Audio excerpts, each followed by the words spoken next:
At some point in life, have you ever been treated like you were invisible? Sarah Carter was on her knees, scrubbing red wine stains off the cold marble floor.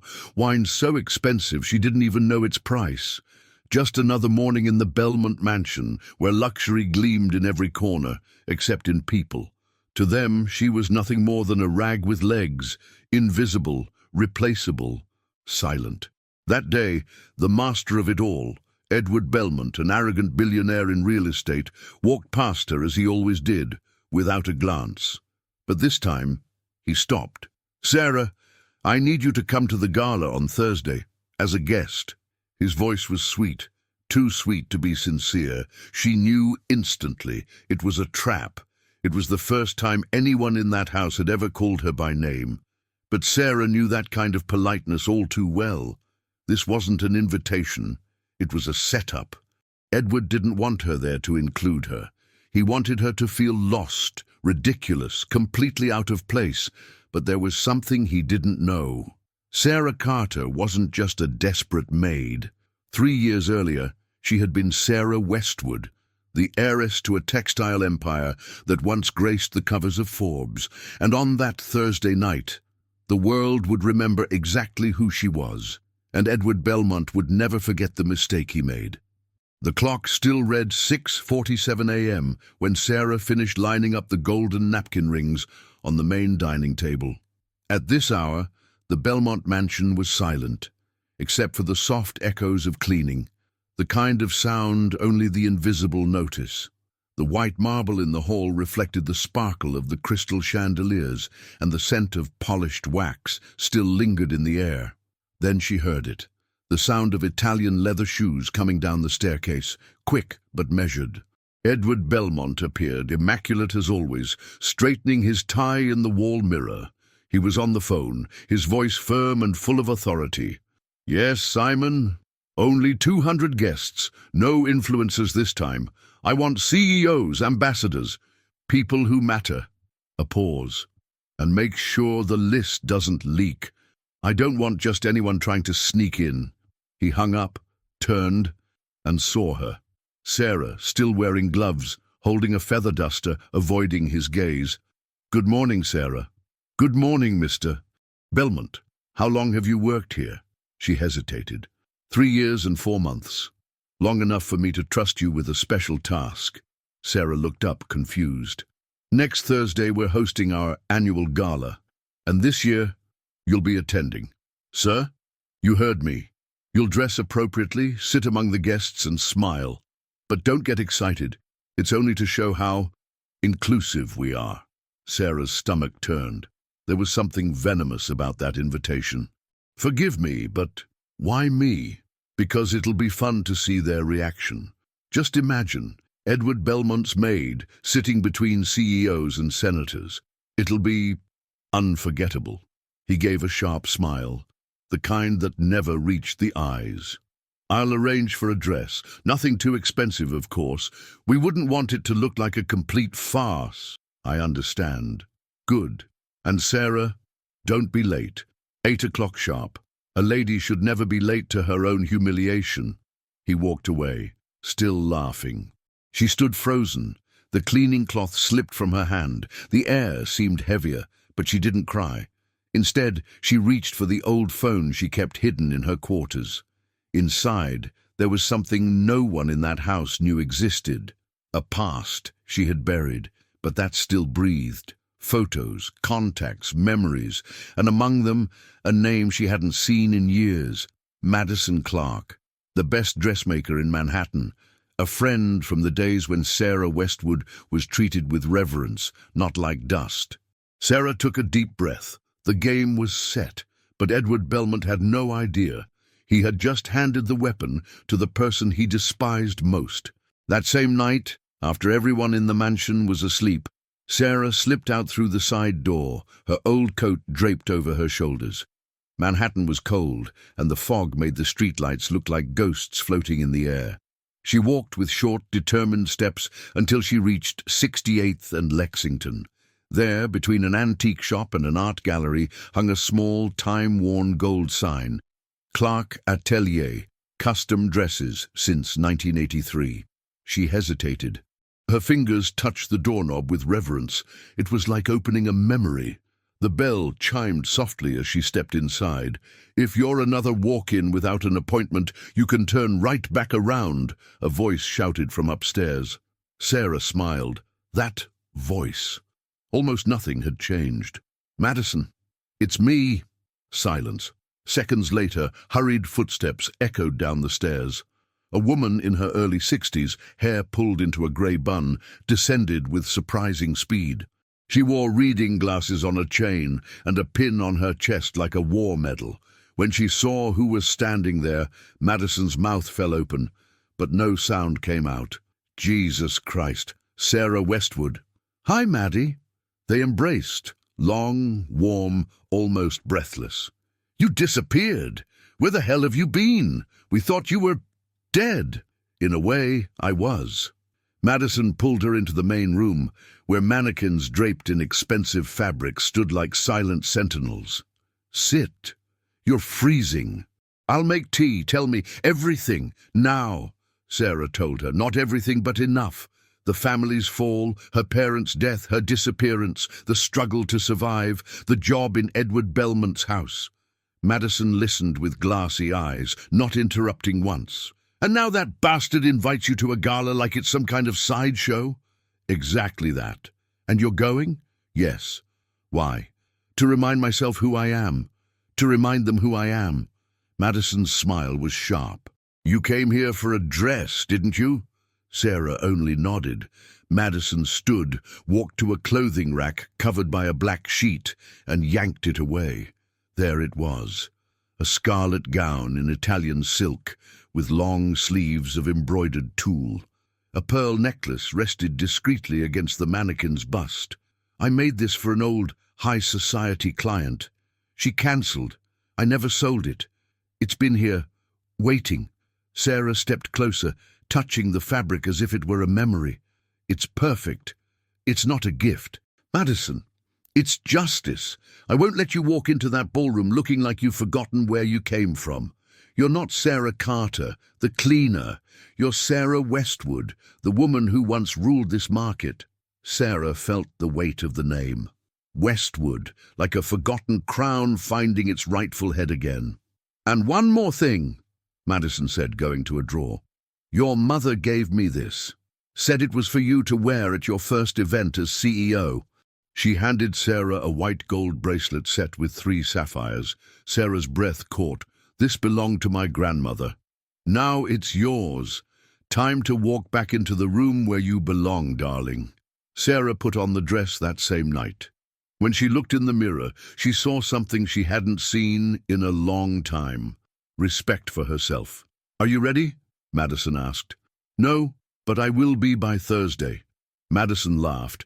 "I have a feeling Thursday's going to be historic." Sarah took the garment bag with the dress, the necklace and the bracelet. She left the shop without saying goodbye, because deep down she knew this wasn't an ending. It was a beginning. At the corner, she looked out at the city. It felt as if Manhattan had paused for a second to look back at her, and in that moment, she didn't feel invisible. She felt inevitable. The next morning, Sarah returned to the Belmont mansion through the back entrance, just as she had every day for over 3 years.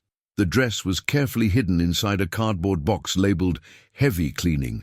No one there ever dared touch the maintenance supplies. She went straight to the service room, locked the door, and stashed the box behind the wardrobe. When she came down to the kitchen, Edward was already at the table, sipping his morning coffee with his usual arrogance. "Sarah, I want the main hall spotless today.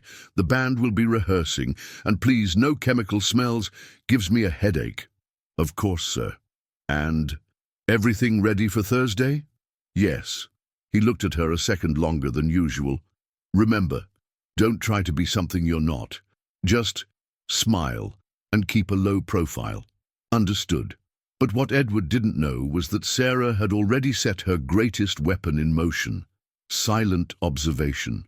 That day she spent hours cleaning the hallways, the meeting rooms, the main office, but every space she entered was an opportunity to listen, to notice, to file away names, conversations, tones. In the office, Edward was on the phone, his voice dripping with superiority. "Yes, Joseph, Sarah, she's going to be the joke of the night. Just imagine the woman who scrubs my bathroom sitting next to the governor. It'll be enlightening." Sarah kept dusting the bookshelf. Slow, precise, invisible. On Edward's desk, the guest list was open. She memorized the names in seconds. Robert Hanley, CEO of Westbank; Elizabeth Camden, senator from Massachusetts; Michael Trowick, owner of Florida's largest development company. Many of those names weren't strangers to her. Some had once visited the old Westwood estate. One in particular made her blood run cold. Daniel Crowe.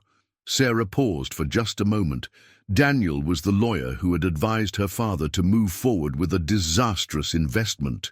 She'd been young, but she remembered the conversation, the blind trust her father had placed in him. And now Daniel would be there, drinking champagne, laughing as if nothing had ever happened. She resumed dusting, but her expression had changed. Determination now sharpened her features. Later, at the end of the day, while arranging the cushions in the living room, someone unexpected approached her. "You're Sarah, right?" She turned. It was Henry, the grandson of the retired housekeeper, now working as a temporary gardener. Barely in his 20s, curious, observant. "Yes. Why?" "I heard Mr. Belmont talking about you, about the party." "What did you hear?" He laughed, said no one would recognize you, that it would be funny to watch you try to use a fish fork. "I see." Henry hesitated. "Sorry to say this, but you don't deserve that. I see how hard you work, how much you keep to yourself. If you ever need help with anything, just say so." Sarah studied him for a moment. She saw sincerity, and something even rarer, respect with no strings attached. "Thank you, Henry, but the best help you can give me is to pretend you never saw me." He grinned. "Disguise is my specialty. Grew up with 6 siblings. Invisibility's an art form." That night, Sarah climbed quietly to the attic where she slept. She lit a candle, pulled an old notebook from under the mattress, and began writing down names, connections, memories. It was almost a dossier. Next to Daniel Crowe, she wrote, in bold letters, "Lies, ruin, opportunity." Next to Robert Hanley, "Had a soft spot for my father. Met me as Sarah Westwood." Next to Elizabeth Camden, "Supported my mother's social projects. I have photos." Easy, as the clock pushed into the early hours, Sarah was mapping out in her mind a network of relationships, one she knew far better than anyone there realized. On the last line of the page, she wrote, "They think they'll laugh at me, but in the end, they'll be forced to applaud." She closed the notebook, blew out the candle, and lay down. The world didn't know it yet, but the Sarah who would wake up on Thursday would not be the same woman who once knelt on marble floors. Thursday arrived with a grey sky over Manhattan, as if the city itself knew something was about to happen. The Belmont mansion was a whirlwind of activity. Florists, musicians, uniformed waiters. Everything perfect, exactly as Edward demanded. Sarah spent the day between cleaning and anticipation. At 5 o'clock sharp, she finished her tasks with the surgical punctuality she was known for. She slipped quietly up to the attic, locked the door, and faced the round mirror taped to the wall. She bathed slowly, dried her hair with care, applied a light foundation, eyeliner with a steady hand, and a dark red lipstick, the same shade as the dress. When the scarlet silk touched her skin, Sarah almost cried, but she didn't. The sapphire bracelet was on her wrist, the discreet pearls at her neck. The heels weren't too high. She wanted to walk, with strength, with purpose. By 7:50 p.m., she was ready. She took a deep breath and descended the service staircase with slow, steady steps. Each one felt like a note of suspense, a drumbeat before the grand reveal. At the final step, the main hall opened before her like an opera stage. golden lights, outrageously expensive floral arrangements, gowns straight out of fashion magazines, men in tuxedos far too costly to be honest. And then she stepped in. At first, no one noticed, but Robert Hanley, whiskey glass in hand, turned his head casually, froze. His eyes narrowed. My God! Sarah Westwood. Beside him, Senator Elizabeth Camden, sharp-eyed as ever, widened her gaze. It can't be. The voices began to fade. Heads turned one by one until it felt like the entire room had stopped breathing. Edward Belmont, standing in the middle of a circle of businessmen, sensed the sudden hush and turned. When he saw Sarah, his smile froze. She walked through the crowd as if crossing a palace she knew by heart, and she did. The faces, the gestures, even the chime of champagne glasses felt familiar. Daniel Crowe, the lawyer who had sealed the Westwood family's downfall, nearly dropped his drink. This is impossible. It's her, Robert murmured, still in shock. Sarah reached Edward. He was pale. Good evening, Mr. Belmont. Her voice was steady, low, elegant. Thank you for the invitation. Edward swallowed hard. You look different. Actually, I'm exactly as I've always been. The only difference is that now you see me. Before he could answer, Elizabeth Camden stepped forward. Sarah Westwood, my dear. I thought you were living in Europe. What a wonderful surprise. Senator Camden, it's an honor to see you again. I still have that photo of you and your mother at the Red Cross gala. Can you believe it? What a night that was. Edward was struggling to process what was happening, confusion and fear flickering across his face. Daniel Crowe, now flushed red, approached as well. Sarah, I'm so sorry about what happened to your father. He was a brilliant man. She looked at him. For a long moment, he was, and he trusted the wrong people far too much. Crowe stepped back, unsure how to respond. Robert Hanley broke in enthusiastically. Have you ever thought about coming back to business? God, you'd shake up the industry. I'd invest in anything you led. Sarah smiled delicately. I'm considering my options. Edward said nothing. The host of the evening was now just another spectator. The men and women who once flocked to him were now orbiting around her. The party had shifted. Excuse me, can someone explain what's going on? Edward finally dared to ask. Elizabeth Camden laughed softly. Edward, you've invited to your party none other than Sarah Westwood, daughter of Alexander and Helen Westwood, founders of Westwood Textiles, one of the most influential families in American industry. You didn't know? He shook his head, pale. Sarah leaned in slightly. You invited me tonight to expose me, but in the end, you introduced me. And she turned with elegance. She walked toward the main table, where a seat had been left vacant, as if the night itself had already known it belonged to her, and Edward Belmont could only watch. Dinner began promptly at 9 p.m. Sarah sat at the head table, between Elizabeth Camden and Michael Trowick, owner of a luxury hotel chain. Across from her, Robert Hanley smiled, as if greeting an old friend he'd just rediscovered. Waiters served salmon with asparagus and Sicilian lemon sauce. The air was filled with the refined sound of violins, and candlelight flickered in silver candelabras. Edward Belmont sat 2 seats away, silent, watching. He was no longer the host, just the man who had unwittingly caused the most talked-about moment of the evening. Sarah, you look absolutely stunning, Elizabeth said, lifting her glass of wine. Thank you, Senator. I could say the same about you. I have to ask, where have you been all this time? You vanished from society's radar. Sarah smiled calmly.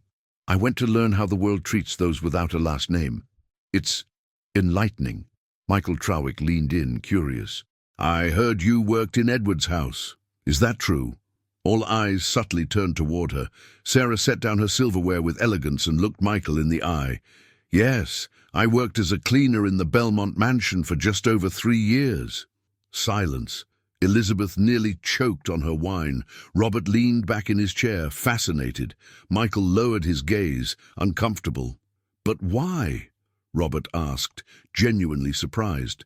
Because I needed to survive. After the Westwood Textiles bankruptcy, I lost everything. My parents were gone within 6 months, and suddenly the world that used to applaud me turned its back. I'm so sorry, Elizabeth said, genuinely moved. Thank you. But I'm not telling you this for pity. I'm telling you because it matters. I discovered that a person's true identity isn't in their business cards. It's in what they do when all they have left is their own dignity. Michael nodded thoughtfully. That explains your presence tonight. It's not just elegance, it's restrained strength. Robert raised his glass slightly. By the way, if you decide to get back into business, I'd be eager to talk about investing. We need leaders who know what it means to rebuild from nothing. Sarah didn't answer immediately. She took her glass, looked at the deep red wine, then lifted her gaze to Edward. Mr. Belmont, do you still think my place was in your laundry room? Edward shifted in his seat. Sarah, I think I made a misjudgment. If I had known. But you didn't, and you didn't want to. The entire table went silent. You invited me tonight thinking you'd be in control, but as you can see, I'm sitting exactly where I've always belonged. You just never saw me. Elizabeth gave her hand a discreet squeeze under the table. Robert smiled with respect. Michael nodded as if learning something new, and then suddenly, a waiter approached with a gold envelope, handing it to Sarah. And this was left for you a few minutes ago. Sarah opened it carefully. Inside was a card with a bold, deliberate handwriting. To Sarah Westwood, I saw you tonight, and I saw what others refused to see. I'm interested in talking. Jeremy Sinclair, Sinclair Holdings. Sarah slipped the note away calmly. The invitations have already started, she murmured. Invitations? Robert asked. From people who know how to recognize the worth of someone who rises on their own. Edward leaned back in his chair, defeated, silent. Dinner continued, silverware clinked. But the only thing echoing in Edward Belmont's mind was the realization. He had lost, and he didn't yet know just how much. The morning after the gala, the Belmont mansion was eerily quiet. The carpets had been rolled back into place, the floral arrangements removed, and the faint trace of evaporated champagne hung in the air like suspended memories. Sarah woke early, as she always did, but not to clean. She sat in the service room, wearing dark jeans and a simple black blouse. On the small desk before her were 3 papers. 1. Jeremy Sinclair's business card. 2. A contract bearing the seal of Sinclair Holdings. 3. A handwritten letter from Edward Belmont himself. There was a knock at the door. "Come in," she said without moving. It was Edward. No suit, no tie, just a white shirt and deep shadows under his eyes. "Good morning," he said quietly. "Is it? I wanted to talk. About last night." Sarah turned slowly, her gaze calm. "About the fact that you used me as a spectacle and lost your audience.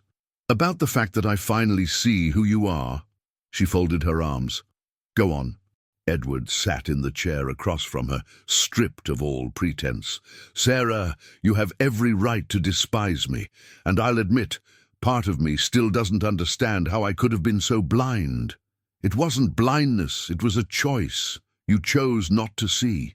He nodded. "Yes, and it was the biggest mistake of my professional and personal life." Sarah stayed silent, letting him sit with his words. "I'm willing to offer you an executive position at Belmont Developments. Full salary, profit share, complete strategic freedom." "Why now?" "Because honestly, I'm afraid that if you go to Sinclair Group, you'll become my biggest competitor and crush me." Sarah arched a brow. Finally, an honest answer.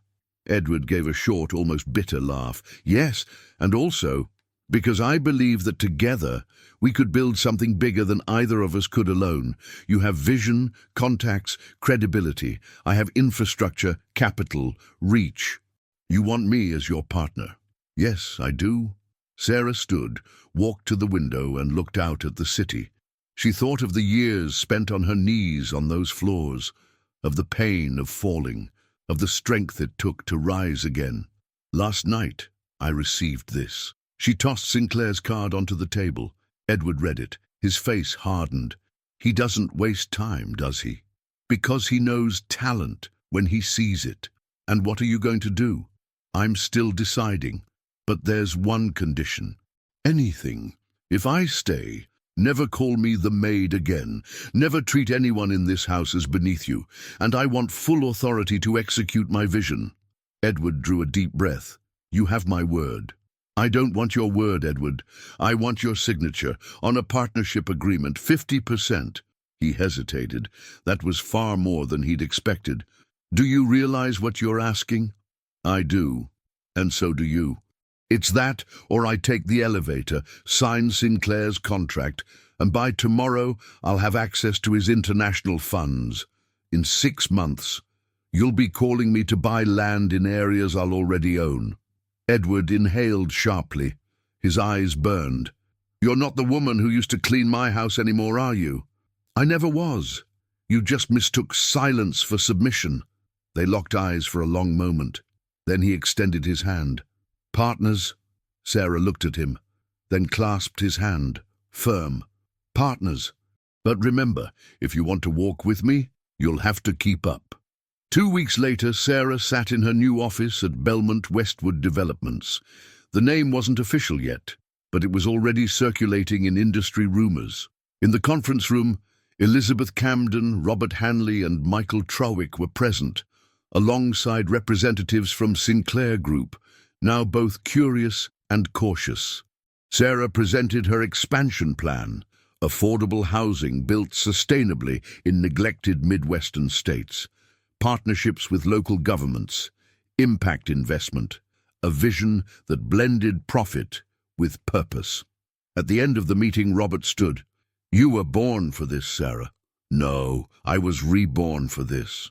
And that night, Edward scrolled through headlines on his tablet. From maid to executive, the triumphant return of Sarah Westwood, the woman who beat the system without asking permission. He smiled, for the first time, with genuine admiration. Sarah wasn't an exception. She was the new standard, and he knew the future had a new name. Westwood. Sarah Westwood didn't climb back to the top by luck. She didn't win because she had a powerful last name. By the time everything collapsed, it meant nothing. She won because she knew how to stand tall while the entire world tried to bend her. They laughed when she scrubbed floors. They ignored her when she served coffee. And they tried to humiliate her when they thought she'd forgotten who she was. But Sarah didn't need to prove anything to anyone. She only needed to remind herself of the woman who had always been there, silent, watching, preparing, and when the moment came, she didn't ask for space. She took her place, with poise, elegance, and a strength that can't be bought with money or erased with contempt. Because there's something the arrogant never understand. Humiliating someone only works if that person forgets their worth. And Sarah had never truly forgotten. She had simply been waiting for the right moment to show the world and herself that free fall can also be the start of flight. Now I'll ask you, who've been watching until now? How many times have you been underestimated? How many times have they tried to define you by your worst moment? If you've ever felt what it's like to be invisible, comment below, I am Sarah too. And share this video with someone who needs to remember that the game is never lost. It's only waiting for your right move. Like, subscribe, and turn on notifications. More stories like this await you here. Stories that prove no one can erase someone who was born to shine. Thank you for watching until the end. And remember, your worth doesn't depend on what others see. It depends on what you've never stopped believing. See you next time.